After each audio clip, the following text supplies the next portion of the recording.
The Venerable Sariputta saw him sitting there and addressed him thus: Rahula, develop mindfulness of breathing. When mindfulness of breathing is developed and cultivated, it is of great fruit and great benefit.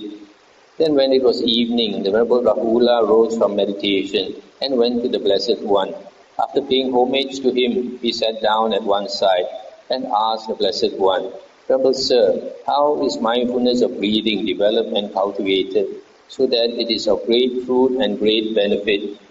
Here Rahula, a monk, having gone to the forest or to the root of a tree or to an empty hut, sits down, having folded his legs crosswise, sets his body erect, and established mindfulness in front of him. Ever mindful, he breathes in, mindful, he breathes out.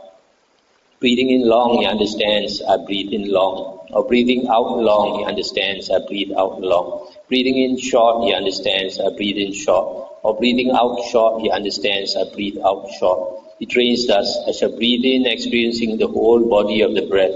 He trains thus, I shall breathe out, experiencing the whole body of breath. He trains thus, I shall breathe in, tranquilizing the bodily volition. He trains thus, I shall breathe out, tranquilizing the bodily volition. Stop here for a moment. You notice here, the Buddha's method of meditation on the breath is to experience the breath itself and to know. And then this last part, experience the whole body of the breath, then tranquilizing the bodily volition. What is the bodily volition? This is kaya sankhara. That means the bodily volition refers to the breath. Earlier we saw in the sutta that the bodily volition refers to the breath itself. So here is saying, I shall breathe in, tranquilizing the breath. I shall breathe out, tranquilizing the breath. So this meditation is about the breath itself.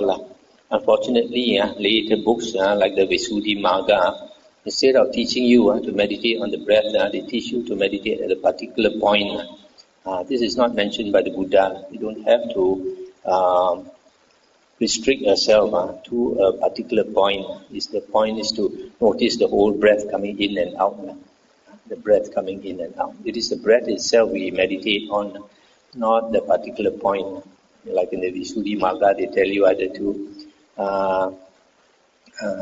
put your attention on your upper lip or the tip of your nose, etc. This is not what is taught by the Buddha. And nowadays, some Burmese monks, they tell you to meditate on the abdomen, rising and falling of the abdomen. This is also not according to the sutta. The sutta is telling you to put your attention on the breath itself. But initially, of course, because of sloth and torpor, it's very difficult to get a feeling of the breath or to notice the breath. But it doesn't matter, as long as you can differentiate between an in-breath and an out-breath, that's enough. As long as you know you're breathing in or you're breathing out, even though you cannot notice it very clearly, that is enough. Then as you continue doing that, you can just follow the breath. After some time, the mind starts to clear. When the mind starts to clear, then you'll be able to notice more clearly.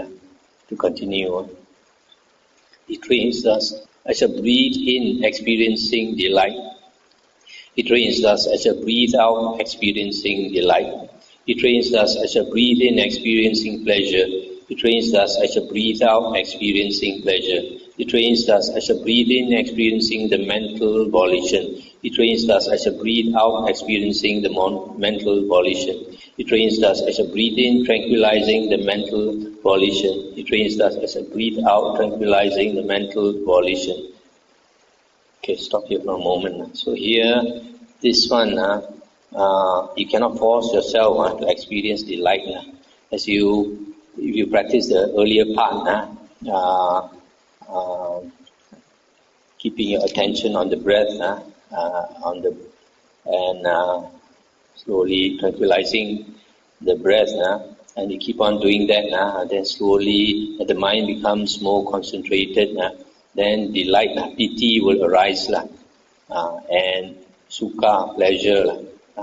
So when you come to that stage, then you experience it. You cannot force yourself to experience it. All these steps later, they come naturally. So, and then the mental volition refers to feeling and perception. Feeling and perception. So he experiences the feeling and perception, and then tranquilizing the feeling and perception, tranquilizing the mind. He trains us, I shall breathe in, experiencing the mind. He trains us, I shall breathe out, experiencing the mind. He trains us, I shall breathe in, gladdening the mind. He trains us, I shall breathe out, gladdening the mind. He trains us, I shall breathe in, concentrating the mind. He trains us, I shall breathe out, concentrating the mind. He trains us, I shall breathe in, liberating the mind. He trains us, I shall breathe out, liberating the mind. He trains us, I shall breathe in, contemplating impermanence. He trains us, I shall breathe out, contemplating impermanence. He trains us, I shall breathe in, contemplating fading away. He trains us, I shall breathe out, contemplating fading away. He trains us, I shall breathe in, contemplating cessation. He trains us, I shall breathe out, contemplating cessation. He trains us, I shall breathe in, contemplating relinquishment. He trains us, I shall breathe out, contemplating relinquishment. Rahula. That is how mindfulness of breathing is developed and cultivated, so that it is of great fruit and great benefit. When mindfulness of breathing is developed and cultivated in this way, even the final in-breaths and out-breaths are known as they cease, not unknown. That is what the Blessed One said. The Venerable Rahula was satisfied and delighted in the Blessed One's words. It's the end of the sutta. So this mindfulness of breathing is not an easy meditation object. The way the Buddha taught his disciples is to not allow the mindfulness to lapse. Every breath must be known, so that they put their attention on the breath all the time, whether sitting or standing or walking or lying down. Always remembering to put the attention on the meditation object. That is sati. So that's how the Buddha's disciples practice until the mindfulness is 24 hours a day. That's why here the Buddha says. So even the last breath, they are aware. They are aware of even the last breath. So these later steps in the practice, you don't have to worry about it. As you progress, it will come naturally. You can't force yourself to practice every step of it.